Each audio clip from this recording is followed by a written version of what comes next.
Thanks for joining us for tonight's Eagle News and Entertainment Update. Reporting from the Sanford Hall studio on the Georgia Southern University campus, I'm Ed Collins. First up tonight, an American diplomat will likely spend days in the hospital after a knife attack in South Korea. The ambassador is expected to be okay. Police believe the attacker's motives may be related to the joint U.S.-South Korea military drills. Reporter Andrew Spencer explains how. The U.S. ambassador to South Korea went through more than 2 hours of surgery today. A photo posted on Twitter shows why. Mark Lippert suffered knife wounds after a man attacked him at an event in Seoul this morning. A bystander recorded this video showing a crowd holding the apparent attacker on the ground before police carry him away. Police say the man who attacked Lippert had been sitting at a nearby table. It is a very low security environment, and certainly I've been in many of those breakfasts.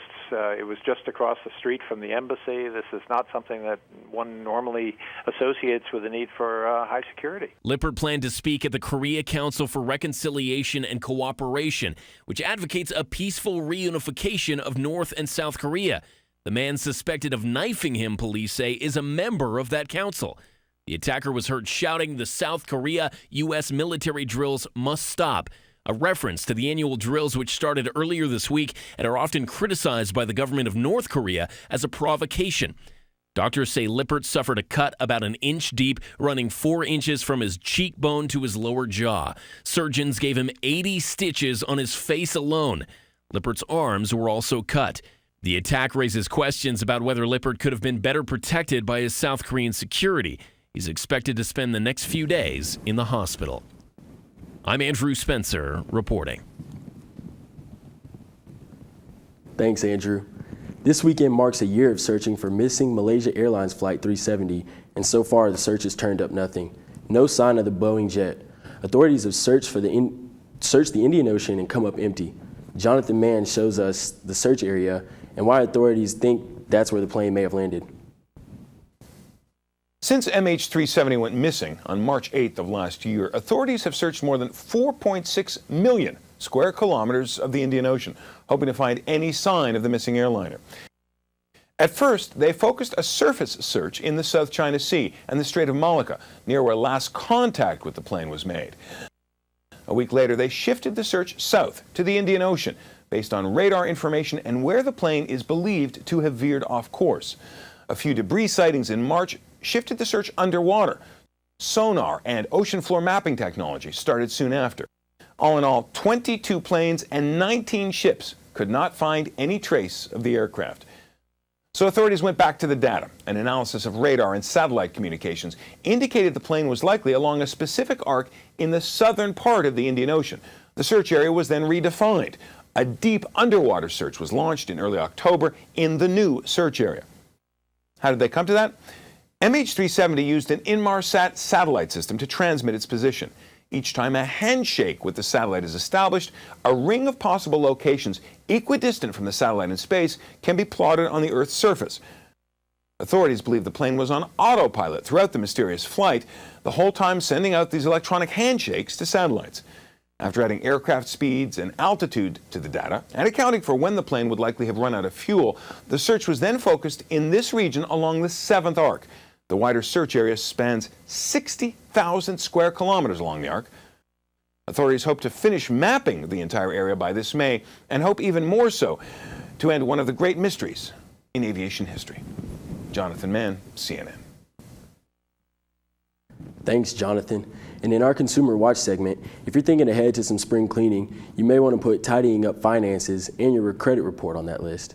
In today's Consumer Watch, Karen Kafa looks at some credit score missteps you may not even realize you're making.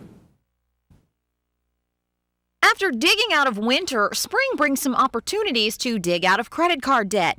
Maybe a tax refund will go toward putting a dent in an amount owed. But maintaining good credit goes beyond just paying bills on time, and some consumers may be sinking their credit scores without even knowing it.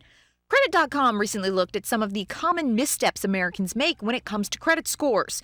First, if you pay off a card in full, congratulations. Just don't be so quick to close that account. It's actually a positive thing for your credit score to keep it open, as it widens the ratio of how much you owe to how much credit you have available. Using too much of your available credit can cause your score to drop. Consumers with good credit are also good targets for more credit and often receive offers to open accounts with new lenders. Choose those offers wisely, as Credit.com says those inquiries account for 10% of your score. And any good spring cleaning for your finances will include a check of your credit score and your credit report. These reports can clue consumers into everything from an error on the part of a lender to an incident of identity theft. For Consumer Watch, I'm Karen Kafa. Thanks, Karen. And finally tonight, a lioness gives the family a scare of a lifetime while a bus driver nods off and winds up in big trouble. Jeremy Ross has all that, plus an amazing ice sculpture in today's Take a Look at This. Take a look at this. I know. You're supposed to lock the door. Oh my gosh, I didn't know they could do that. Yep, that's a lioness opening a car door.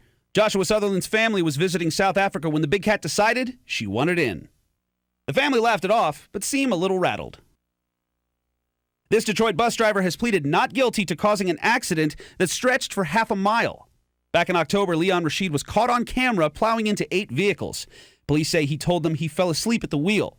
2 people in one of the cars were injured, but the one passenger on the bus was not. And take a look at this ice tree in Indianapolis. The Veal family has been making the tree for 54 years using scrap lumber, tree limbs, and water from a nearby pond. Every year, lots of visitors stop and stare. People come through and they're like, these pictures on the internet do not do it justice. They estimate their icy monument stands about 50 feet this year.